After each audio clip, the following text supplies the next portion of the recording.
Kita tahu pernah diturunkan apa yang dinamakan suhuf kepada Nabi Adam. Pernah diturunkan apa yang dinamakan suhuf kepada Nabi Idris alaihi salam. Apa yang dinamakan suhuf kepada Nabi Syis alaihi salam.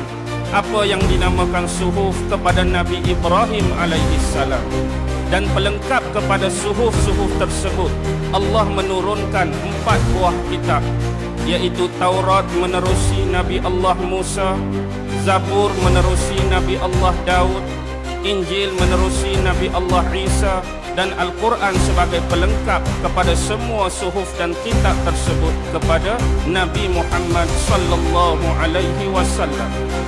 Baik, pada malam ini telusuran awal kita ialah berkenaan dengan kitab Taurat. Dan kita tahu secara pasti Taurat diturunkan kepada Nabi Allah Musa alaihi salam. Hari ini dalam pegangan orang-orang Yahudi, kitab Ibrani ini, Ibrani merujuk kepada orang-orang Yahudi.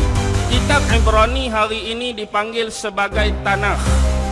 Jadi bila kita dah tahu Tanakh ini sebagai foundation dia, Tanakh ini sebagai sumber dan asas, bawah pada Tanakh ada 24 buah kitab yang terdiri daripada 3 komponen. Yang pertama kita sebut tadi Taurat, yang kedua Nevi'im, yang ketiga ialah Ketuvim. Jadi di depan tu ada akronim-akronim penting. Macam Taurat dimulakan dengan huruf Ta ataupun T. Nevi'im dimulakan dengan huruf Nun ataupun N. Dan yang terakhir Ketuvim berakhir dengan huruf K ataupun Kaf. Jadi Ta, Nun, Kaf itulah yang membentuk perkataan Tanakh tu. Jadi istilah Tanakh tu akronim daripada 3 komponen tadi. Baik, bila sebut tentang Taurat, merujuk kepada Taurat Nabi Musa, atau juga disebut Taurat 5, atau juga disebut Pentateuch. Dalam tu ada 5 benda penting. Sebab tu dipanggil Taurat 5. Inilah yang kita belajar dalam kitab Bible Perjanjian Lama. Ada the book of Genesis, ada the book of Exodus, ada the book of Levi, ada the book of Chronicle, dan ada the book of Number.